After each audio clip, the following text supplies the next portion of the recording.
Bismillahirrahmanirrahim. Wa yajibu sareng wajib bihaqihi ta'ala dina hakna Gusti Allah ta'ala naon kaunuhu muridan sifat kaunuhu muridan kaunuhu ayana Gusti Allah eta muridan anu ngresakeun wa sareng ari itu kaunuhu muridan eta sifatun sifat lahu ta'ala milikna Gusti Allah ta'ala azaliyatun anu bangsa azali itu sifat mugoyarotun anu ngabedaan itu sifat lil irodati kana sifat irodat lakinnaha tatapina itu sifat kaunu muridan eta lazimatun anu tetep lil irodati kana sifat irodat wa huwa sareng ari itu kaunu muridan eta amru atibari urusan anu bangsa itibari laisa anu henteu lahu eta tetep dina itu sifat kaunu muridan naon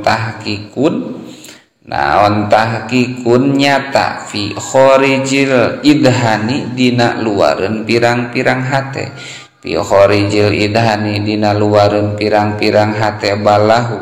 balik ta eta tetep dina itu kaunu muridan tahqiqun ari aya nyata binapsihi dina datna itu kaunu muridan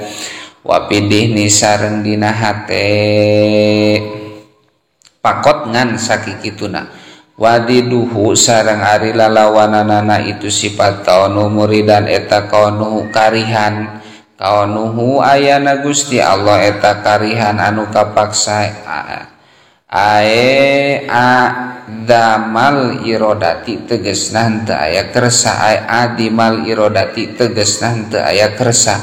wa dalilu sareng ari dalilna ala dalika kana tetepna sifat kaunu muridan subuti kauni ta'ala tegesna tetepna ayana Gusti Allah ta'ala eta muridan anu ngresakeun eta dalilul irodati dalil sifat irodat wa insita sareng lamun karep anjeun kulta mangka nyarita anjeun wa dalilu sareng ari dalilna ala wujubihi kana wajibna itu kaunuhu muridan lahu ta'ala pikeun Gusti Allah ta'ala eta anna kauna sanyana ayana Gusti Allah ta'ala eta muridan anu ngresakeun eta lazimun anu tetep liqiyamil irodati kana tetepna sifat irodat bidatihi ta'ala dina datna Gusti Allah ta'ala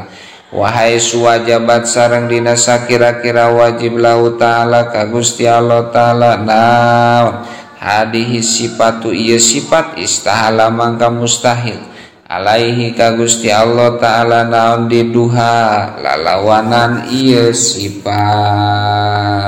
wa yajibu bihaqi ta'ala wallahu a'lam bissawab.